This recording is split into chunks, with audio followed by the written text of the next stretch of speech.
নমস্কার, কেমন আছেন আপনারা? আশা করি সবাই ভালো আছেন। শুভলিপির ব্লগ থেকে আপনাদের স্বাগত জানাই।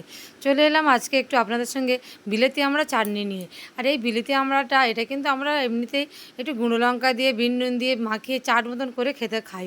কিন্তু এই বিলেতি আমড়া চাটনিটাও কিন্তু খুব ভালো লাগে। আর আমি কয়েকটা বিলেতি আমড়াই কিনে নিয়ে এসেছিলাম, তবে সে কটা নিয়ে আজ চাটনি করতে বসে পড়েছি। আর আমরা বাঙালিরা তো ভাত পাতে শেষের দিকে একটু টক টক হলে, একটু মিষ্টি মিষ্টি হলে সকলেরই খুব ভালো লাগে। আর এই আমড়াটা কিন্তু খুব একটা বেশি টক নয়, আর এগুলো একটু মিষ্টি মিষ্টি আছে। তাই এগুলো হচ্ছে ভাবছি একটু চাটনিটা করি। আর খুব টক আমড়া যেগুলো ছোট ছোট আমড়া হয়, সেই আমড়াগুলো এখন খুব একটা দেখতে পাওয়া যায় না। দেখতে পেলে কিন্তু সেগুলো চাটনি করে খেতে বা ডাল দিয়ে খেতে খুব ভালো লাগে। এই দেখুন কতগুলো আমড়া কিন্তু আমি এখানে কেটে নিয়েছি। আর আমার ছেলে শুধু মুখেই খাচ্ছে। একটু বিন নুন বা একটু গুঁড়ো লঙ্কা দিয়ে খেলেও কিন্তু খুব ভালো লাগে। যখন স্কুলে আমরা পড়াশুনো করতাম, সেখানে কত সব বিক্রি হতো স্কুলের বাইরে। আর এই যে আমড়া মাখানো বা পেয়ারা মাখানো বিভিন্ন ধরনের জিনিস, সেসব ছোটোবেলার দিনগুলো কিন্তু আমাদের মনে পড়ে যায়। সে একটা দিন ছিল বটে। সব বান্ধবীরা একসাথে মিলে এরকম করে চাট করে খাওয়া, যাদের আবার গাছ আছে তারা বাড়ি থেকে নিয়ে আসতো, সবাই মিলে একসাথে মিলে গোল টেবিলেও খাওয়া আর বিভিন্ন রকম গল্প করা। এমনি করতে করতে সেসব দিনগুলো যেন রঙিন দিন।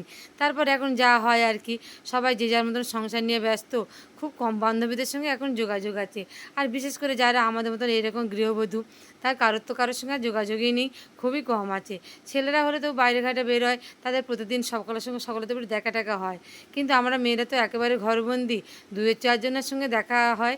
আর একটু যোগাযোগ আছে, বেশিরভাগ কারোর সাথে আর যোগাযোগ নেই। হয়তো অনেকে দেখলে চিনতেও পারবো না। কিন্তু এই দেখুন আপনাদের সাথে কথা বলতে বলতে বিলিতি আমড়াটা একটু সিদ্ধ করে নিলাম সামান্য নুন আর হলুদ দিয়ে।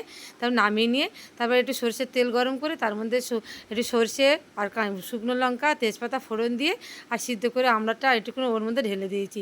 আর যেহেতু এটা খুব মিষ্টি মতো আমড়া, তাই 1 চামচ চিনি দিলে কিন্তু আমার এটা হয়ে যাবে। আর বেশি মিষ্টি আমাদের ভালো লাগে না। চাটনি যখন খাবো একটু টক টক খেতেই ভালো লাগে। ব্যাস, এবার একটু টকবক করে ফুটে উঠলেই কিন্তু আমার তৈরি হয়ে যাবে এইরকমভাবে বিলিতি আমড়া চাটনি। আর এই চাটনি আমাদের বাড়িতে সবাই কিন্তু খেতে ভালোবাসে। আর বিশেষ করে আমার 2টো ছেলে মেয়ে আছে, ওদের যে কোনো রকমের চাটনি একটু করে দিতে পারলে কিন্তু ওরা এই জুসটাই বেশি ভালোবাসে। তাই আমি একটুখানি গ্রেভিটা কম করে করি আর একটু জুসটা করি। এটা কিন্তু একটু ভালো করে হাতা দিয়ে একটু এই কড়াটার গায়ে চেপে চেপে দিলে কিন্তু সমস্ত আমড়াগুলো একেবারে ঘেঁটে যাবে। কিন্তু আমি একটু করছি না, একটু গোটা গোটা থাক আর একটু জুসটা থাক। আর আমড়াগুলো আমরা তুলে তুলে খেয়ে নেবো, কোনো ওরা জুসটা খাবে এখন। এইভাবে কিন্তু এই বিলিতে আমরা চাটনি করি বা টমেটো চাটনি করি, আনারসের চাটনি করি। যে কোনো চাটনি করলে আমার ছোটো ছেলে মেয়েদেরও ওরা একটুখানি এই জুসটাই বেশি পছন্দ করে। আর এইভাবে করা হয়ে যায়।